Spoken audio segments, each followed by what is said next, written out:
Hey y'all, it's Nicole at King Gap Creatives, and today I'm going to be talking about sublimation versus DTF and the pros and cons of each of these.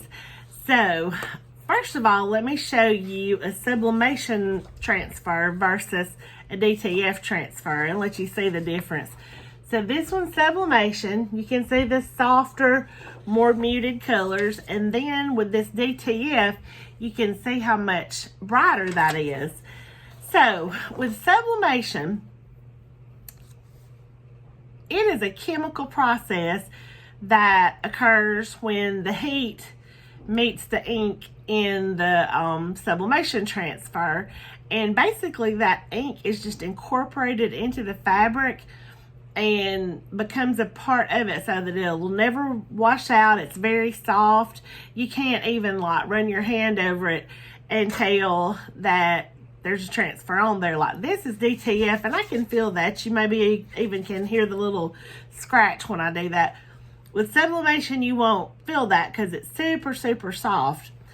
That said, with sublimation, you have to have a shirt that is ideally 50% polyester. The higher the polyester count in the shirt, the better off it's, the more bright your design is going to show up.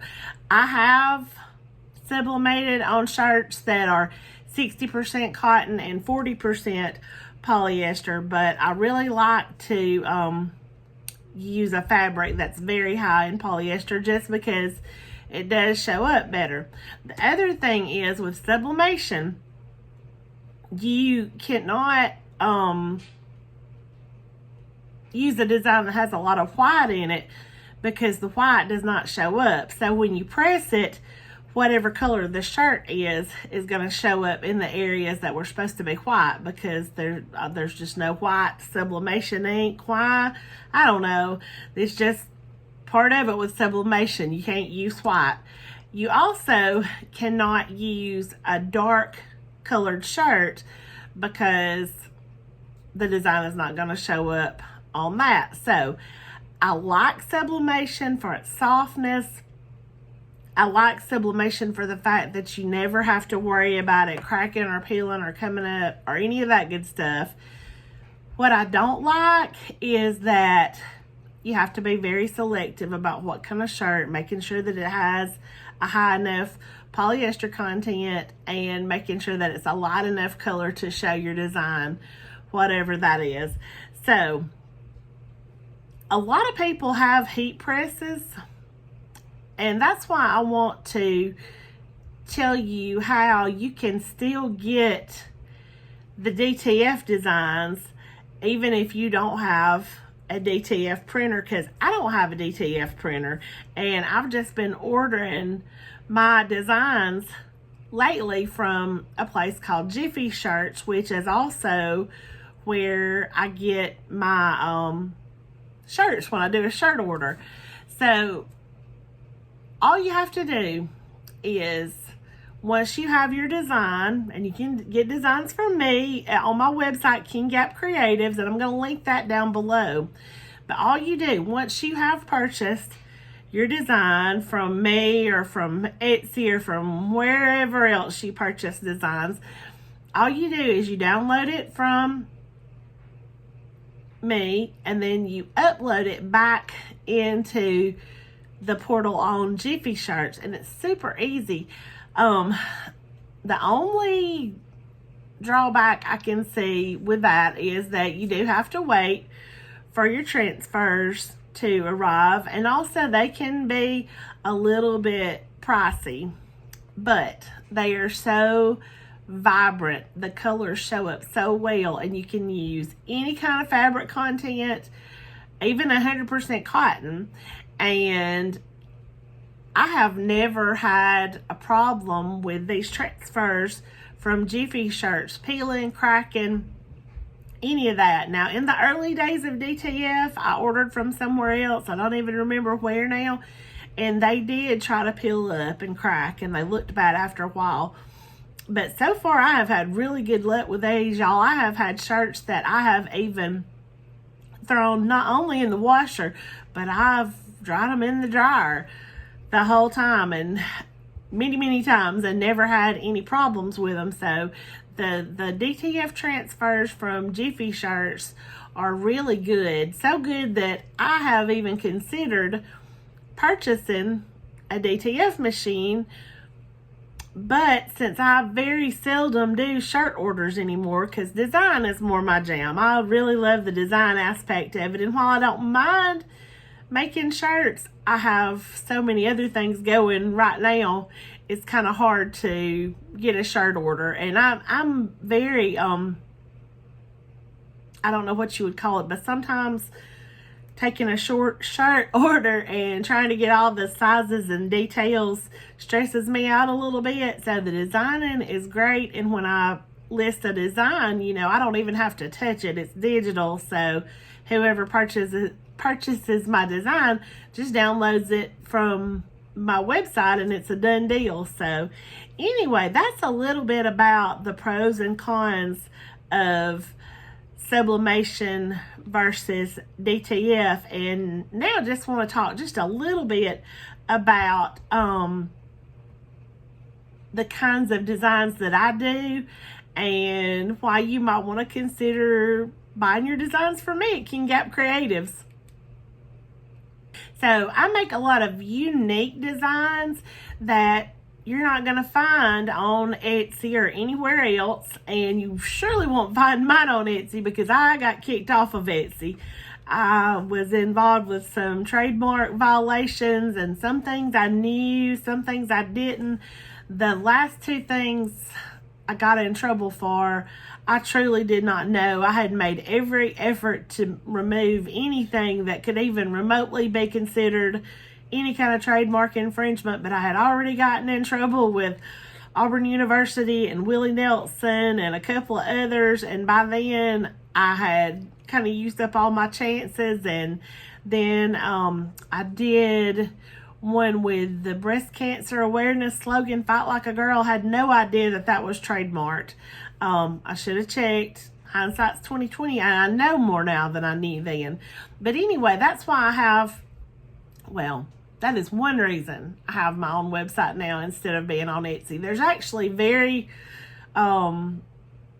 very great number of reasons, but that's one of them. The other main reason being that Etsy was taking so much of my profits. Their fees are like a lot, but you know, I still buy things on Etsy sometimes, but I have to use somebody else's account because they won't even let me buy, if you can believe that.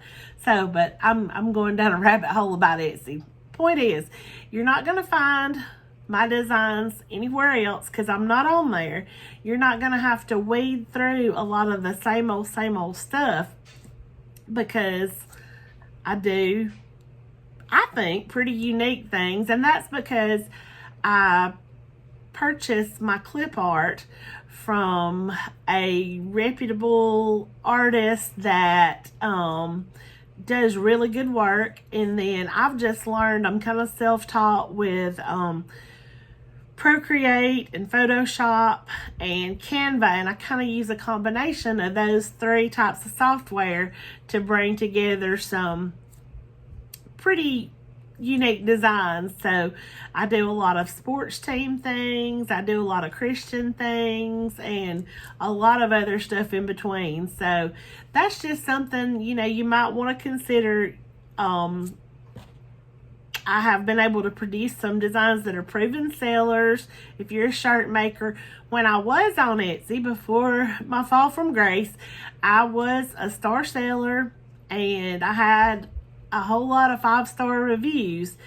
But just the thing to keep in mind, if you're ever thinking of going on Etsy, they are serious about trademarks. So I would never try it again.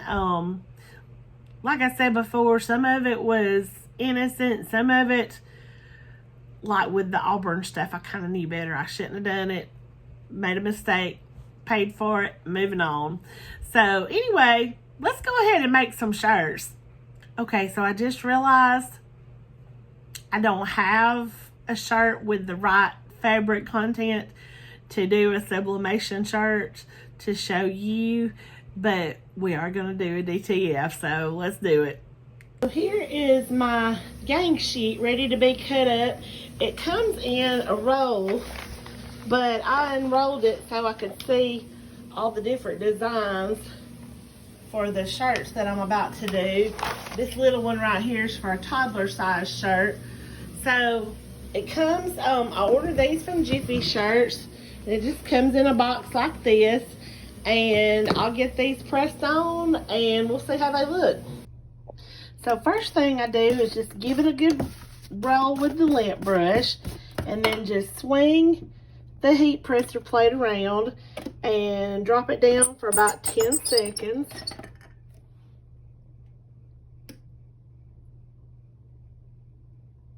(1007), 1008, 1009, 1010, roughly anyway.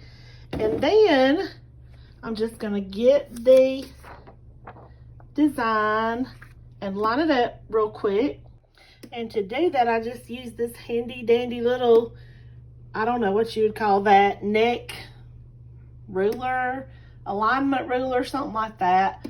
And then we're just gonna press that for another 15 seconds. And then we're just gonna take it off the press and let it cool for at least 10 seconds. You can peel these hot or cold, but you do need to let them cool for at least 10 seconds to make sure that the glue is activated and settled down or whatever it's supposed to be.